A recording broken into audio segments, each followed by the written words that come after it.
7 ni adalah pandangan para ulama dalam menetapkan rutin harian. So kita nak letakkan rutin Ramadan kan 7. Pertama, namanya musyaratah. Musyaratah kan ada punya perkataan Melayu juga kan, syarat kan.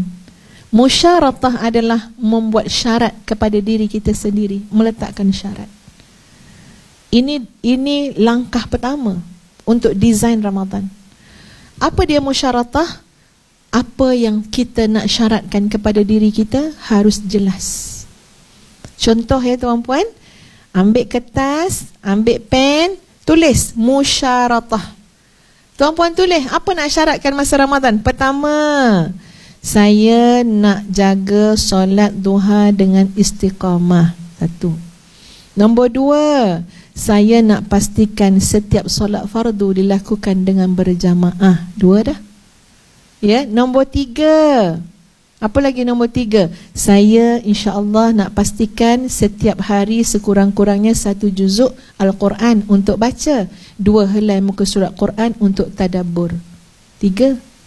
4. Saya nak pastikan tiap-tiap hari ada sumbangan saya kepada fakir miskin. 5. Saya nak pastikan tiap-tiap hari ada portion yang saya bagikan untuk iftar Ramadan. Dah berapa dah? 6 dah. 6 ni nak cepat balik ni ya. 6. Yang ke-6 apa lagi? Kita nak sebut, saya nak cakna kepada anak yatim dalam bulan Ramadan sekurang-kurangnya seminggu sekali. Musyaratah, nampak jelas. Daripada ilmu yang Allah dah bagi pada kita, pengalaman hidup, mesti kita ada dah design apa yang kita nak syaratkan. Musyaratah. Kalau tak ada musyaratah tuan-puan, lenggang kangkung je lah masuk Ramadan. Ya. Orang Ramadan kita Ramadan. Dah takkan orang Ramadan kita safar pula. Ya, kau kata kita tak makan ubat. Ya, benda tak boleh lari daripada Ramadan. Ramadan tu bulan, duk mana-mana pun Ramadan. Saya kat Sri Lanka lain lah. Kita orang Muharram kat Sri Lanka. Mana pula nama Ramadan. Ada orang masuk Ramadan sebab tak boleh lari daripada Ramadan. Nak lari ke mana? Mekah Ramadan, Madinah Ramadan, Australia Ramadan, Malaysia Ramadan. Nak lari ke mana? Ya. Tapi ada orang masuk Ramadan dengan musyaratah, syaratkan kepada diri. Kalau kita dah syaratkan pada diri nak jaga solat fardu berjamaah, tak kira lah kalau muslimat kat masjid boleh, kat rumah pun boleh. Kalau muslimin sepatutnya, sehabis daya di masjid kalau boleh. Tapi kadang-kadang kita bekerja, buat kat surau, tempat kerja. Yang penting berjamaah, pasti akan lebih baik. Yang kedua, lepas musyaratah apa dia?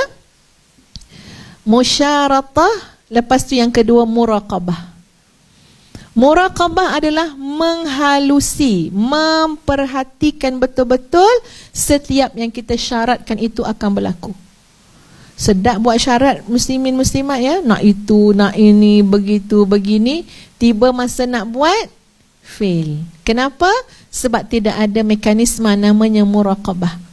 Ustaz cadangkan yang paling mudah ya tuan-puan, nak buat muraqabah senang je. Beritahu apa yang kita syarat tu dekat suami, isteri dengan anak-anak. Senang. Gotong royong. Kalau kita tepekkan dekat peti ais musyaratah kita, lagi senang. Kita tulis kat musyaratah, ibu nak jadi ibu yang lemah lembut. Tepek kat peti ais. Ramai yang nolong kita sekarang. Ya, bila kita marah je, anak kita kata, tengok tak kat peti ais tu ibu. Ibu tulis apa? Ada yang mengingatkan. Jadi kalau boleh musyaratah tu, bagi kopi kat suami satu, kat isteri satu. Pandailah isteri nak buat macam mana tuan kalau dapat musyaratah tu.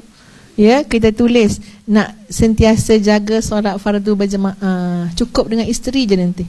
Kata nak jemaah, tergolek-golek kita katil. Contohnya lah. Walaupun bahasa dia macam tu, tapi dia membantu kita untuk apa? Bangkit. Kita dah tulis musyaratah nak masjid, pergi masjid. Muraqabah. Ya, selain daripada maksud sebenarnya adalah merasakan pemerhatian Allah. Kita nak buat baik, kita sayang kat diri kita, buatlah sesuatu. Yang ketiga, mujahadah, bersungguh-sungguh.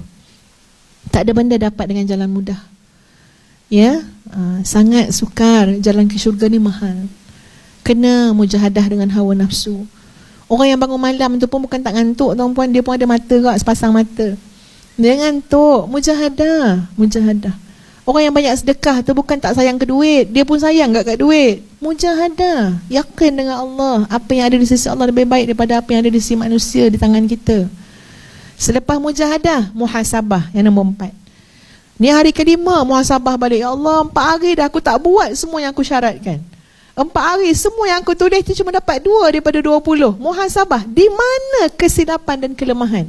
Baru kita boleh ada fastabiqul khairat. Baru kita ada satu pencapaian yang lebih baik daripada semalam. 4 ni mesti berlaku setiap hari. Dan 3 lagi boleh berlaku ikut keperluan. Apa yang 3 tu? Yang kelima adalah mu'atabah. Mu'atabah adalah kritik diri kita sendiri. Sian kat kamu Nur Hafizah, Ramadan pun kamu lalai. Ramadan pun kamu tak ambil peluang untuk dekatkan diri kepada Allah. Sian kamu Hafizah. Kenapa payah sangat kamu baca Quran? Sebenarnya kamu yang tak nak Quran ke? Quran yang tak memilih kamu. Kita mu'atabah. Ya, sampai kita kritik diri kita. Ya, sampai kita rasa, ya Allah, teruknya aku ni. Jangan kritik orang bulan lain. Ni bulan Ramadan ni banyak kritik diri sendiri, ya. Dahsyatnya. Mu'atabah. Yang keenam, mu'aqabah. Mu'aqabah apa dia? Hukum diri kita. Kita tulis musyaratah nak solat fardu tiap-tiap hari, tengok 2 hari kita tak solat fardu atau solat fardu jemaah. 2 hari tak jemaah, buat satu hukuman. Hukuman ni mestilah benda-benda yang sunat, bukan benda yang wajib. Jangan sekali-kali kita buat hukuman, saya hukum diri saya dengan sembahyang subuh pagi esok. Taklah, subuh tu memang kena sembahyang, ya. Tak ada hukuman pun dengan benda yang sunat. Contoh, hari ni kita keluarkan sedekah, padahal duit tu kita dah asingkan dah. Nak beli apa? Gelang. Tapi sebab kita nak hukum diri kita, tidak, bukan untuk beli gelang, tapi untuk disedekahkan kepada fakir miskin. Sebab apa?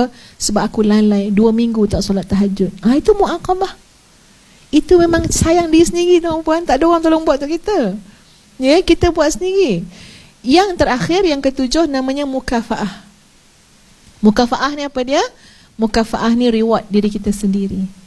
Kita tengok, dah seminggu dah, ya Allah, Alhamdulillah, dengan izin Allah dapat kita jaga solat jemaah seminggu dah.